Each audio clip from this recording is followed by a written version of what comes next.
An address and conversation presented in Voice of America headquarters by Mike Pompeo, U.S. Secretary of State.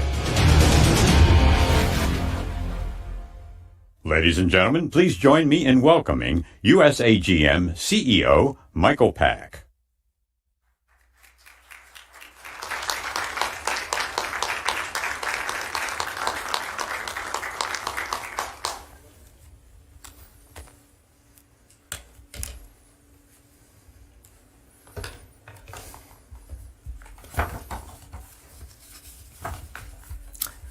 Hello, and welcome to everyone joining us live, both in person and virtually all over the world.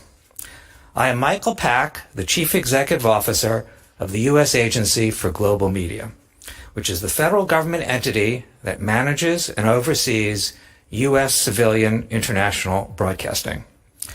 Now, unfortunately, as many of you abroad know all too well, there are regimes bent on preventing people from accessing objective news and information. To keep power, they manufacture and propagate false realities, seeking to control thought and belief and ultimately action. Let me be clear. This behavior is an affront to the universal right of freedom of expression, a right to which every single person is entitled by virtue of being a human being. America has never stood for this form of malevolence, and our nation must now confront it even more vigorously. Indeed, as the adversaries of liberty and democracy double down on producing and distributing disinformation, America must reassert itself in the new global war of ideas. To do that, we need to more robustly promote and explain our principles to the world. Fortunately, since 1942, we have had an excellent platform to do exactly that. That platform, of course, is Voice of America. Today, here at the headquarters of Voice of America in Washington, D.C., we are tremendously honored to host this very special event featuring the 70th U.S. Secretary of State, Michael R. Pompeo. To further introduce the Secretary, I'd like to turn the podium over to the Director of the Voice of America, Robert R. Riley. Thank you, and please enjoy the event.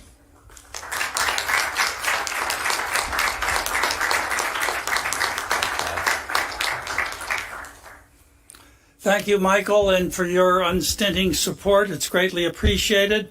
Welcome, everyone. I want to begin by thanking a few people who worked so hard to make this event a success. I begin with Eduardo Kaczkowski, who's the Director of Studio and Production Operations here at VOA, and his very hardworking team who, under the added difficulties of the COVID restrictions, worked so hard to get this job done. I want to thank John Lippman, the Deputy Programming Director, with his daily meetings for shepherding this all through and pulling it together, and most especially the Deputy VOA Director, Beth Robbins, for all the hard work she has done. Now, it's a pleasure to introduce a man who needs no introduction. I think I can do it with two words. They are Renaissance man. Why? Well, briefly, at the U.S. Military Academy at West Point, first in his class. A career Army officer, armor officer in West Germany. In an armored cavalry unit, he helped protect Western Europe against what Ronald Reagan had called the evil empire. Now, Ronald Reagan was known for saying some other things. He was very fond of saying there's nothing better for the inside of a man than the outside of a horse. It's been a long time since we've had horse cavalry, but with a little twisted emphasis on what he said, I've heard that the Secretary is occasionally heard to say, life is always better in an M1 tank. Well, after his military career, Mr. Pompeo went on to Harvard Law School, where he excelled with the Harvard Law Review. After law school, he went to Kansas and began a successful business career. He founded Thayer Aerospace, where he served as CEO for more than a decade. He later became president of Century International. From thence, he ran for Congress successfully in the 4th District of Kansas. And even as a freshman congressman, he had an outsized influence due to the depth of his knowledge on foreign policy and intelligence issues and his powers of persuasion. He was in his 4th term when the president called upon him to take upon himself the role of the director of the Central Intelligence Agency. And then in 2018, he was sworn in as the Secretary of State. Now, he's done all this while still being, at least from my perspective, still a young man. So we can expect much more from Secretary of State Mike Pompeo. I am so grateful for his honoring VOA with his presence today. Secretary Pompeo.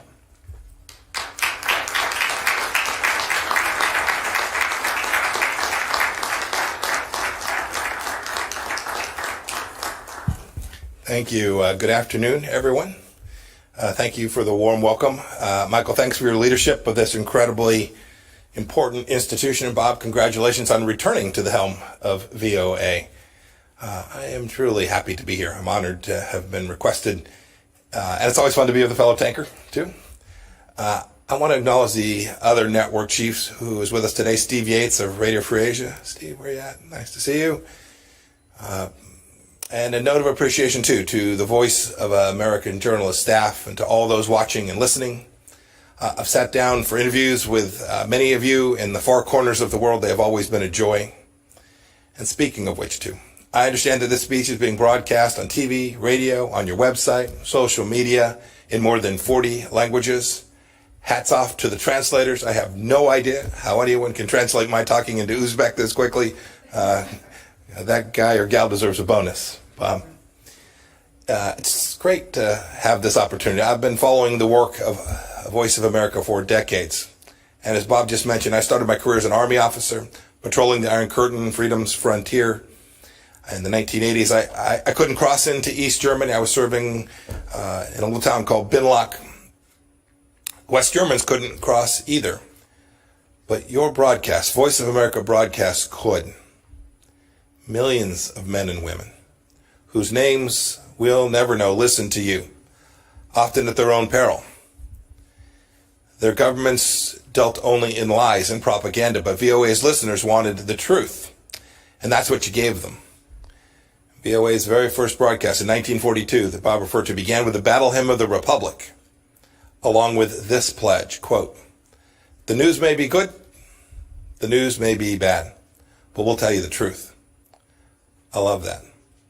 I always told my son, I told the story before when he was growing up, I said, work hard, keep your faith, and tell the truth. He mostly followed my advice. And it has served him and many of you I know well. Your mandate here at Voice of America is unambiguous: to be accurate, objective, and comprehensive, and to represent America. The mission of US AGM is to inform, engage, and connect people around the world in support of freedom and democracy. That's because expanding freedom and democracy are what America has always been about. You're the voice of American exceptionalism. We should be proud of that. The world needs VOA's clarion call for freedom. Now more than ever, I hear it wherever I go. That's what I wanted to talk about today. I tell audiences about American exceptionalism wherever and whenever I can, because it's true and because it's important. America is good and great, and everyone who truly grabs our founding understands this. Michael and Bob have made studying this history their life's work. Many of you have made it your life's mission too. That's why you work here at Voice of America. We were indeed the first nation founded on the central belief that all human beings are endowed with certain unalienable rights, and that governments are instituted to secure those God-given rights. We have always striven for a more perfect union. And goodness knows we don't always get it right. Therefore, we need both pride and humility about our past and our present. We need the truth. But it's very clear that when Americans have united around our founding values, be it in Philadelphia, at Gettysburg, at Seneca Falls, or during Martin Luther King's March on Washington, we've made good on our founding promise time and time again. Now, our adversaries try and claim otherwise. When the Chinese Communist Party attempted to exploit the tragic death of George Floyd to claim their authoritarian system was somehow superior to ours, I issued a statement which read in part, quote, "During the best of times, the People's Republic of China ruthlessly imposes communism. But amid the most difficult challenge, the United States secures freedom. There is no moral equivalence. This is a self-evident truth. It is not fake news for you to broadcast that this is the greatest nation in the history of the world and the greatest nation that civilization has ever known. Indeed, I'm not saying this to ignore our faults. Indeed, just the opposite. It is to acknowledge them. But this isn't the vice of America, focusing on everything that's wrong with our great nation. It's the voice of America. It certainly isn't the place to give authoritarian regimes in Beijing or Tehran a platform. Your mission is to promote democracy, freedom, and American values all across the world. It's a U.S. taxpayer-funded institution aimed squarely at that. Indeed, this is what sets VOA apart from MSNBC and Fox News and the like. You can give voice to the voiceless in dark corners of the world. You're the voice of American striving. You're the voice of American exceptionalism. You are indeed the tip of freedom's spear. Now look, like many government agencies after the Cold War ended, our international broadcasters, well, they lost their way. Many of you know this. And there were, I'm sure, many reasons. The Soviet Union had collapsed, the wall had come down, names like bin Laden and Zarqawi and Baghdadi weren't widely known. In fact, many wrote that history was over. We allowed security protocols to lapse, and VOA lost its commitment to its founding mission. Its broadcasts had become less about telling the truth about America and too often about demeaning America. In 2013, one of my predecessors described the Broadcasting Board of Governors as, quote, practically defunct, end of quote. Look, that's in part why Congress created the role of CEO of the US AGM on a bipartisan basis. And it is again why I'm here today. I read that some VOA employees didn't want me to speak here today. I'm sure it was only a handful. They didn't want the voice of American diplomacy to be broadcast on the Voice of America. Think about that for just a moment. Look, we're all part of institutions with duties and responsibilities higher and bigger and more important than any one of us individually. But this kind of censorial instinct is dangerous. It's morally wrong. Indeed, it's against your statutory mandate here at VOA. Censorship, wokeness, political correctness, it all points in one direction: authoritarianism cloaked as moral righteousness. Similar to what we're seeing at Twitter and Facebook and Apple and on too many university campuses today. It's not who we are. It's not who we are as Americans.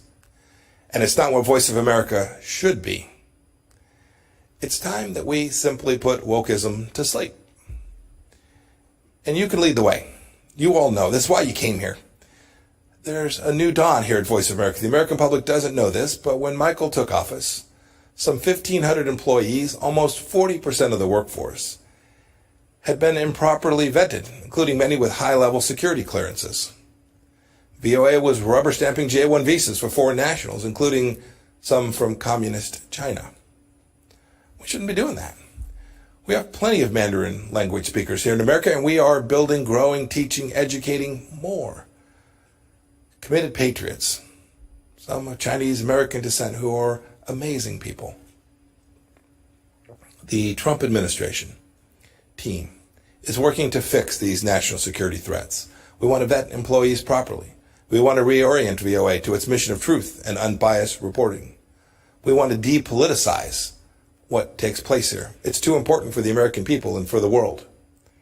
Returning this organization to its charter and its charge to spread the message of freedom, democracy, and American exceptionalism. This isn't about politicizing these institutions.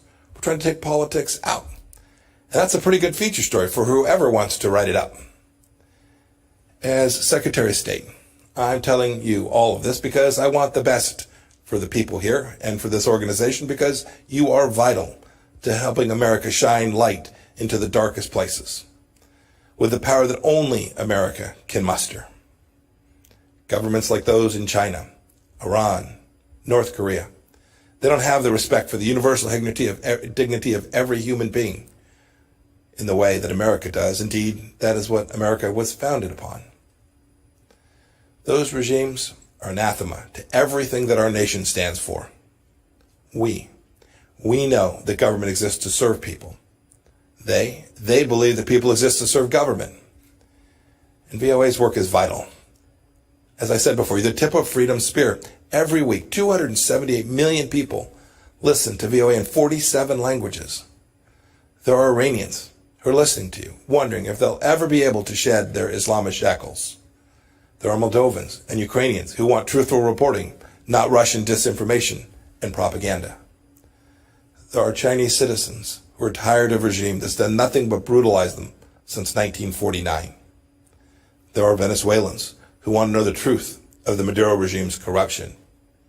There are oppressed people all over the globe who still turn to America for hope. Now, I know many of you, especially those of you overseas, continue and have done heroic work. Thank you. I want to commend VOA's Hong Kong reporting team, which faced political intimidation, harassment, and attacks, but still got the job done. My highest praise. Well done. You were behind the barricades of the freedom fighters telling their stories. You're upholding VOA's finest traditions and continuing to be the voice of American exceptionalism. I also want to pay tribute to members of the other radio services who are here and listening. The only Uyghur language news service in the world is run by RFA. You've told everyone who will listen, indeed some who didn't want to, the truth about the CCP's atrocities against its own people in Xinjiang, the stain of the century. And you've done so despite the fact that the CCP has jailed the relatives of at least 6 RFA journalists in Xinjiang's internment camps and continues to threaten you and your families simply for doing your jobs. Your work takes courage. Please keep telling everyone who will listen what's happening in the toughest parts of the world. The world expects it, and America will be better off for it. I want to leave you with a quote that conveys why the VOA's mission is so critical before I take some questions from Bob. This quote's from a ways back. It's from George Washington. He said, quote, "Truth will ultimately prevail where there is pains to bring it to light," end of quote. When America brings truth to the world, we bring light. Don't forget that. It's what you do. May God bless you. May God bless the voice of America, and God bless these United States. Thank you all.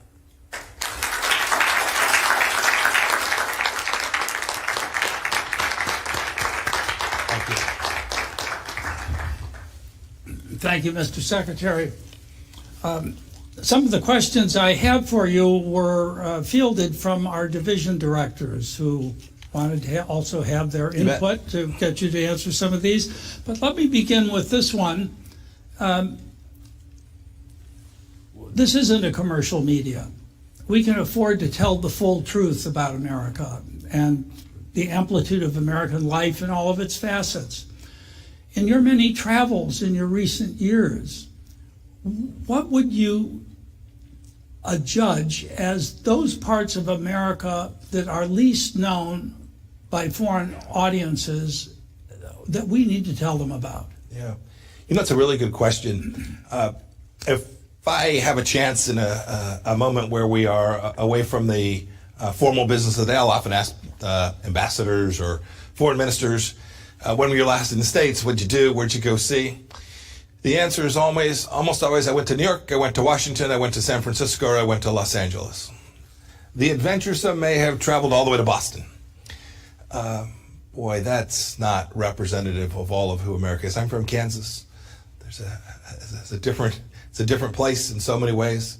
It's engaged in different businesses. Its government is different. Its people think about the world in a different way. These stories from places other than the coasts are important, and that extends to rural parts of South Carolina, to Appalachia, to folks who live up in Minnesota and along our northern border along Canada. There are so many different facets of the United States that I think if you asked people around the world, they would only know this place we are here in Washington, or maybe our financial center in New York. I hope that you all get a chance to tell those other stories. And I'd add one last piece. It's not just geographic. It's not just where it is. You could find right here in Washington dozens and dozens of different stories about different pieces of the things, the institutions that make America so unique, so special. These things that our founders called the small platoons, our civic organizations, right? How many of you are members of the PTA, trying to help your kids' school be just a little bit better? How many of you participate in a church group on Wednesday evenings where you have your chili feed or you just gather? Those are important parts of American life that have made us so unique and so special, and I want people all across the world to see those things, because those institutions form bedrock of our nation, and they can help their countries too.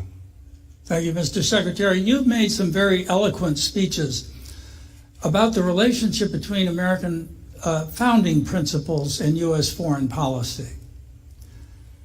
How would you prioritize those fundamental rights, some of which you referred to in your remarks, when you, with the limited time with foreign heads of state, want to have a clear message? You've been very forthright on freedom of religion, freedom of the press, freedom of... How do you prioritize those, or is the prioritization custom made for the country you're addressing? Bob, it certainly does vary by where you are and the situation that you find that government, and frankly the traditions of that country. The Unalienable Rights Commission, led by Professor Marion Glendon and Peter Berkowitz at the State Department, it's a great report. It's 50 pages. I'd urge you to go read it. You'll agree with some of it, some you may not. But what it tried to do was to take this human rights project from the 20th century that has just fallen away. It lost its capacity to understand the things that were contained in our founding about how human rights are formed. It had moved away even from the Universal Declaration of Human Rights. And what I wanted to do in that was to reground American foreign policy and how we thought about human rights. And I think the report captures it pretty well.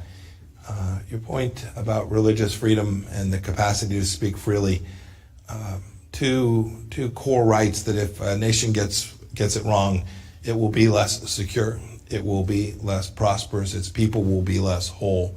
And so we've spent a lot of time talking about those issues around the world. We've made progress in certain places, other places we've not, but it's important that American leaders, not only the Secretary of State, but all of us, acknowledge those shortcomings when we speak with foreign leaders and get them headed in a better direction for their people. I'm proud of the work we've done in this regard. These principles matter. Their execution and implementation is complex because foreign policy always is. There are competing priorities. But America can never walk away from those central principles and understandings. And we know the difference between rights-respecting countries and those that aren't. And we have an obligation to call each of them precisely what they are. Now, as you well know, we're at the cusp of a change in administrations. On certain foreign policy issues, there seems to have formed a bipartisan consensus. For instance, perhaps China, on both sides of the aisle, is seen as the principal challenge to the United States today. Are there others? North Korea, Venezuela, Iran? On which of these do you expect some continuity with the new administration, and where do you perhaps see what may come as the biggest changes? Look, it's an important question. Leaders always want to understand that when you make a commitment to them that it will survive. We have elections every 2 years here, federal elections. We have presidential elections every 4 years. Look, your point about the threat from the Chinese Communist Party, I think, is right. President Trump rightly identified this when he started campaigning back in 2015 as the singular threat to the centrality of Western thought in the world, the idea that we're going to have a rules-based system that respected property rights and human dignity. China is singular in the threat it poses to those things. And I do think there's a consensus there. I've worked with Democrats on many important issues in Hong Kong and issues, as I referred to the Uyghurs in Xinjiang and the atrocities taking place there. So I do hope that stays the same. I hope, too, even in the Middle East, even where the previous administration had a different approach with respect to the Islamic Republic of Iran, it's not 2015. What has taken place in the Middle East in these last 4 years, whether that's the efforts we have put to constrain the theocracy, the kleptocrats in charge in Iran, the work we have done with the Abraham Accords, the work that we've done to recognize the fundamental understandings of Israel as a nation that has a right to exist, and its capital is in Jerusalem. It is the home of the Jewish people there. Those are things that I believe will be lasting, because I think the people of those nations want them to last, and I hope that the next administration will continue to build on them in a way that continues to build out peace and prosperity among all the nations in the Middle East. I'm hopeful that that will take place. I noticed over the weekend you signed a joint declaration with 4 other foreign ministers, Australia, the UK, New Zealand, regarding the recent arrests in Hong Kong. You also removed the restraints on high-level diplomatic contacts between the United States and Taiwan, and apparently the U.S. ambassador to the UN will be in Taiwan soon. What do you expect to accomplish with this flurry? Yeah, well, flurry, I find funny. I should have chosen another word. But no, I get it. Look, I wish these things had been done a long time ago. These weren't rushed. These were considered efforts that we made, and they're an important part of the strategy that we've laid out with respect to how to protect and preserve American freedoms vis the challenge that the Chinese Communist Party presents. Look, one of the core problems, I gave some remarks where I talked about China and said, no matter what it is they say, we must distrust and verify. And you referred to the arrest of these some 50 people in Hong Kong. The Chinese Communist Party made a promise to the people of Hong Kong, and they walked away from it. The Chinese Communist Party has a commitment, a set of understandings we have with respect to Taiwan. We need to hold the parties accountable to those commitments as well. The Chinese Communist Party promised President Obama they wouldn't arm the islands in the South China Sea, and they turned around and did it, and there was almost no cost imposed. We have attempted to deliver a clear understanding of the requirements that we have for the Chinese Communist Party and how it should behave, that aren't, frankly, very different from what we expect of any nation with respect to how they interact with the United States. And we do that because we have a responsibility to preserve and protect security and prosperity for the American people. Our policy with respect to the Chinese Communist Party has furthered that, and this will be a long challenge. The Chinese Communist Party has a clear intent for hegemonic dominance, and we have an obligation and responsibility to the American people and, frankly, to freedom-loving people around the world to make sure that that is not the world that our children and grandchildren live in. It's interesting, in meeting with the division directors of Voice of America, how frequently in those meetings the name of China comes up. When I ask them what's on the horizon, what are you noticing, it's China. Latin America, China. East Africa, China. And it's not simply the Belt and Road Initiative, it's their information strategy, how they get affiliates in those regions of the world, how they feed them free stuff, and they're, as you know, a whole of government approach. Now, the United States isn't whole of government, but Voice of America is here to do our part through our bureaus and through our reporting. What do you think we can do better to help highlight the dangers these things represent when seen together rather than as a separate series of approaches? Well, this challenge is, in fact, comprehensive. Our administration began by working on the economic side of this. Right? The president placed tariffs on Chinese goods. He's tried to stop intellectual property theft, denying tens of millions of jobs in the United States of America because they would steal our information, take it back to China, build it, and then dump it here in the United States. It's information. You talked about that. This is ongoing. Take the issue of the Wuhan virus. It has now, I understand the Chinese Communist Party is now going to permit the World Health Organization to go in and find out where this all began. but it took months and months of effort to do that. We are now more than a year on. We still don't have access to important information about how the virus began. It's important for health and safety and to make sure that something like this doesn't come out of China again. Your team can report these things, report these facts. Your point about it being a global phenomenon. I have a bureau. I have a China desk. I have a East Asia Pacific bureau. We have an Indo-Pacific strategy. But every one of my ambassadors and chiefs of mission understands that China presents a challenge in their country, wherever they may be, in Africa, in Latin America, in Southeast Asia for sure. And our team on the ground is working to protect American security from the Chinese Communist Party in the country that they have been assigned to.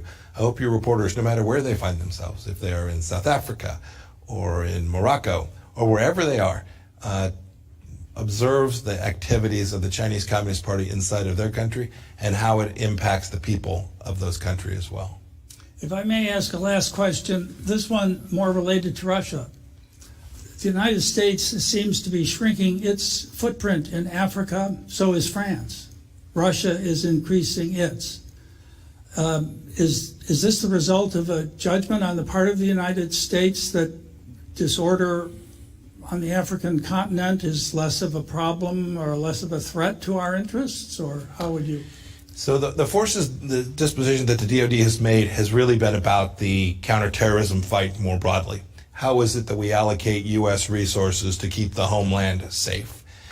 So the decisions the president has made with respect to Afghanistan and the Middle East broadly, Syria, you talk about North Africa as well, has been to allocate the capacity of the United States to preserve and protect the homeland. I'm always mindful, and it's easy to write about, if you just focus on troop numbers alone, if you say the United States used to have 1,000 people, now they only have 800, or they used to have 800, now they only have 400, you may well be missing America's capacity to preserve and protect itself. I was the director of the CIA. I know the other tools and capabilities that we can bring. They are unseen. They don't get reported from the podium at the Department of Defense. But the American people should know. President Trump has been unambiguous about getting it right, making sure we put fewer of our young men and women in harm's way, but never giving up the responsibility we have to ensure that terrorism, or at least the risk that a terror act takes place and hurts Americans, whether they're here in the United States or elsewhere in the world as well. Great. Mr. Secretary, I can't thank you enough for gracing us with your presence today. It was very kind of you to make the trip, and it's deeply appreciated by me and by everyone else here. Please join me in a round of applause. Thank you all very much. Thank you. Let's just say Thank you, my friend. Thank you.